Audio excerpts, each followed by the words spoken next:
नमस्कार दोस्तों, कैसे आप सब लोग। आशा करता हूँ अच्छे होंगे, सकुशल होंगे। तो आज हम बात करने जा रहे हैं भारतीय हिंदी जगत सिनेमा के जाने माने अभिनेता प्राण की।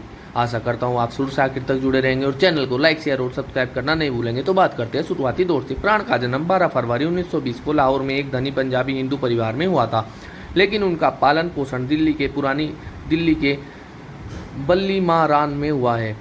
उनके पिता केवल कृष्ण सिकंद एलूवालिया एक सिविल इंजीनियर और सरकारी सिविल ठेकेदार थे। उनकी मां का नाम रामेश्वरी था। प्राण 7 बच्चों में से एक थे, 4 बेटे और 3 बेटियां। प्राण शैक्षणिक रूप से विशेषकर गणित में प्रतिभाशाली थे। उनके पिता की नौकरी में स्थानांतरण होता रहता था, इसलिए प्राण ने देहरादून, लाहौर, कपूरथला, मेरठ और उन्नाव उत्तर प्रदेश सहित विभिन्न स्थानों पर शिक्षा प्राप्त की और अंततः रामपुर उत्तर प्रदेश के हामिद स्कूल से मैट्रिक की पढ़ाई पूरी की। इसके बाद में पेशेवर फोटोग्राफर बनने के लिए दिल्ली के ए दास एंड कंपनी में प्रशिक्षु के रूप में शामिल हो गए।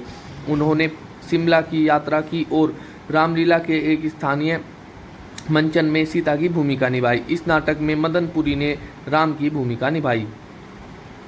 और प्राण को दलसुख एम पंचोली की पंजाबी फिल्म यमला जट 1940 में अपनी पहली भूमिका लाहौर की एक दुकान पर लेखक वाली मोहम्मद वली से आकस्मिक मुलाकात के कारण मिली। मोती बी गिड़वानी द्वारा निर्देशित इस फिल्म में नूरजहां और दुर्गा खोटे ने अभिनय किया था। इसके बाद 1941 में चौधरी और खजांची फिल्म में छोटी भूमिका मिली। पंचोली ने उन्हें खानदान 1942 में फिर से कास्ट किया, जो प्राण की पहली हिंदी भाषा की फिल्म थी। इसमें उन्हें नूरजहां के साथ एक रोमांटिक नायक के रूप में दिखाया गया था, जिन्होंने उनके साथ एक बाल कलाकार के रूप में यमला जट में अभिनय किया था। खानदान में वह 15 साल से कम उम्र की थी। स्वतंत्रता पूर्व युग में निर्देशक गिड़वानी ने प्राण को कैसे कहूं 1945 और खामोश निगाहें 1940 जैसी कई फिल्मों में कास्ट किया। एवं लेखक सादत हसन मंटो और अभिनेता श्याम की मदद की वजह से उन्हें बॉम्बे टॉकीज की फिल्म जिद्दी में एक भूमिका मिली, जिसमें देवानंद और कामिनी कौशल ने अभिनय किया और सईद लतीफ़ द्वारा निर्देशित थी। फिल्म ने बॉम्बे में प्राण के करियर की शुरुआत की। संयोग से यह एक नायक के रूप में देवानंद के लिए बड़ा ब्रेक साबित हुआ। 1950 तक वह धीरे धीरे हिंदी सिनेमा में एक प्रमुख खलनायक के रूप में स्थापित हो गए थे। जिद्दी की सफलता के एक हफ्ते के भीतर उन्हें 3 और फिल्में साइन हुई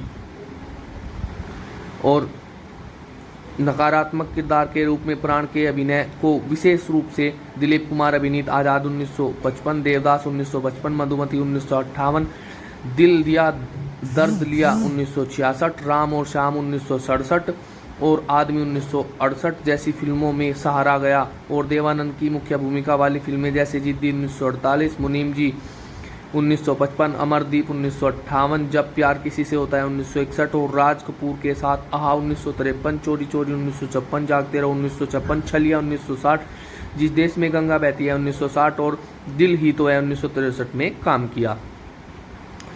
और प्राण ने किशोर कुमार और महमूद अली अभिनीत कॉमेडी फिल्मों में भूमिका निभाई। महमूद के साथ उनके सहयोग में साधु और शैतान 1968, लाखों में एक 1971 और किशोर कुमार के साथ छम छम छम 1952, आशा 1957, बेवकूफ़ 1960, हाफ टिकट 1962 और मन मौजी 1962 शामिल है। और 1969 से 1982 तक प्राण बॉलीवुड में सबसे अधिक भुगतान पाने वाले अभिनेताओं में से एक थे। उन्होंने पद्मिनी के साथ फिल्म औरत 1967 में मुख्य भूमिका निभाई। और प्राण ने 1971 से 1992 तक कभी कभी विरोधी भूमिकाएं स्वीकार की। वह मर्यादा, नया जमाना और जवान मोहम्मद, आन बान, रूप तेरा मस्ताना, ये गुलिस्ता हमारा, गद्दार, राहु केतु, अंधा कानून, दुनिया, इंसाफ कौन करेगा, दुर्गा, बेवफाई, होशियार जैसी फिल्मों में खलनायक के रूप में दिखाई दिए। धर्म, अधिकारी और आज़ाद देश के गुलाम, खून का रिश्ता, इंसाफ और जंगल में मंगल में प्राण की दोहरी भूमिकाएं थी। और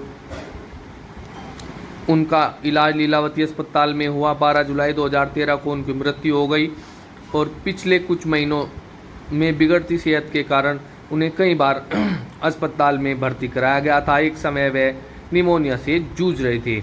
और प्राण की मृत्यु पर राजनेताओं और उनके साथी कलाकारों के व्यापक रूप से ध्यान दिया। और दोस्तों, यही थी बॉलीवुड के दिग्गज खलनायक प्राण की जीवनी। आशा करता हूँ आप शुरू से आखिर तक जुड़े रहे होंगे और आपको इनकी जीवनी बहुत अच्छी लगी होगी। आप इनकी जीवनी को अपने दोस्तों में फेसबुक और व्हाट्सएप के माध्यम से साझा कर सकते हैं। और दोस्तों, एक अनुरोध करना चाहूँगा कि आप सभी हमारे चैनल को लाइक, शेयर और सब्सक्राइब करना ना भूलें। धन्यवाद दोस्तों।